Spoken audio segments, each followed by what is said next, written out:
So ఇక చాలా రోజులుగా తెలంగాణ రాష్ట్రంలో ప్రధానమైన సమస్య నిరుద్యోగ సమస్యగా ఉంది. సో కాంగ్రెస్ పార్టీ మేము అధికారంలోకి రాగానే మొట్టమొదటి ఏడాదిలోనే 2 లక్షల ఉద్యోగాలు ఇస్తామని చెప్పింది. సో దీంతో నిరుద్యోగులు ఆశలు పెట్టుకున్నారు. రాష్ట్ర ప్రభుత్వం మీద చాలా జాబ్ నోటిఫికేషన్లు వస్తాయని అనుకున్నారు. కానీ నిరుద్యోగులకు ఆశించిన స్థాయిలో ఉద్యోగాలు వస్తలేవు అనే ఒక నిరాశ నిస్పృహ వాళ్ళలో ఉండిపోయింది. ఒకటేమో ఇక డిఎస్సి నోటిఫికేషన్ ఒకటి వచ్చింది, ఆ తర్వాత గ్రూప్ 2 నోటిఫికేషన్ వచ్చింది, తర్వాత వాయిదా వేసిండ్రు. సో నోటిఫికేషన్లు వచ్చిన తర్వాత కూడా నిరుద్యోగులు వాటిని వాయిదా వేయాలి అంటూ ఆందోళన చేసినటువంటి సందర్భాలు కూడా ఉన్నాయి. సో మొత్తానికి ఏంటంటే నిరుద్యోగ లోకం అయితే కొంత అసంతృప్తిగా ఉంది. రాష్ట్ర ప్రభుత్వం అధికారంలోకి వచ్చిన తర్వాత ఈ 6 గ్యారెంటీలు అమలు చేయడానికి కొంత టైం అడిగింది, 100 రోజులు టైం అడిగింది. ఆ 100 రోజుల తర్వాత దాన్ని కొనసాగిస్తూ వచ్చింది. సో 6 గ్యారెంటీల్లో కొన్ని గ్యారెంటీలు పూర్తి చేయలేకపోయినరు అనే విమర్శలు కూడా వచ్చినాయి. సో ఎప్పుడైతే పార్లమెంట్ ఎలక్షన్స్ అయిపోయినాయో ఆ తర్వాత మళ్ళీ పార్లమెంట్ దృష్టి పెట్టింది. ముఖ్యంగా ఫస్ట్ ఇక రైతుల మీద ఫోకస్ పెట్టింది. ఎందుకంటే ఆగస్టు 15లోగా రుణమాఫీ చేసి తీరుతానని ముఖ్యమంత్రి రేవంత్ రెడ్డి డైరెక్ట్గా హామీ ఇచ్చింది కాబట్టి సో ముందుగా ఈ రుణమాఫీ మీద రాష్ట్ర ప్రభుత్వం ఫోకస్ పెట్టింది. ఆ తర్వాత నెక్స్ట్ ఫోకస్ నిరుద్యోగుల మీద. ఈ 2 వర్గాలు కాస్త కాంగ్రెస్ పార్టీ పట్ల అసంతృప్తిగా ఉన్నాయనేది మనకు కనిపిస్తుంది. ఎందుకంటే ఈ 2 వర్గాలు గతంలో కాంగ్రెస్ పార్టీకి బలంగా మద్దతు ఇచ్చినటువంటి వర్గాలు ఈ 2. ఒకటేమో నిరుద్యోగులు, రెండోది రైతాంగం. రైతాంగం ఏంటంటే రైతు భరోసా కింద బీఆర్ఎస్ ప్రభుత్వం 10,000 ఇస్తుంటే కాంగ్రెస్ 15,000 ఇస్తుందనేది ఒకటి. రుణమాఫీ కూడా ఏకకాలంలో చేయబోతున్నారనే 2. ఈ 2 హామీలు చాలా బలంగా పనిచేసినాయి.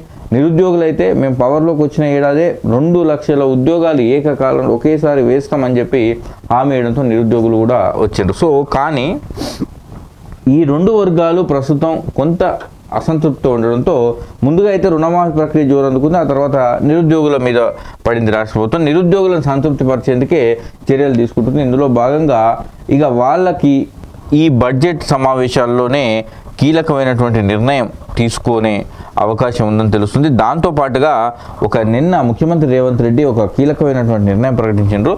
ప్రతి ఏడాది జూన్లో జాబ్ మేళా నిర్వహించబోతున్నట్టుగా ఆయన ప్రకటించారు. జూన్లో జాబ్ మేళా, ఏటా ఆ నెలలో నోటిఫికేషన్లు, డిసెంబర్లోపు ఉద్యోగాల భర్తీ. ఇక జాబ్ క్యాలెండర్పై అసెంబ్లీ సమావేశాల్లో నిర్ణయం. లోపాలు లేకుండా పరీక్షల నిర్వహణ, నియామకాలు చేపడతాం. రాష్ట్రం నుంచి ఎక్కువ మంది సివిల్స్కి ఎంపిక కావాలి. అభ్యర్థులకు ప్రభుత్వం అండగా నిలుస్తుంది రేవంత్ రెడ్డి. రాజీవ్ గాంధీ సివిల్స్ అభయహస్తం ప్రారంభించిన సీఎం.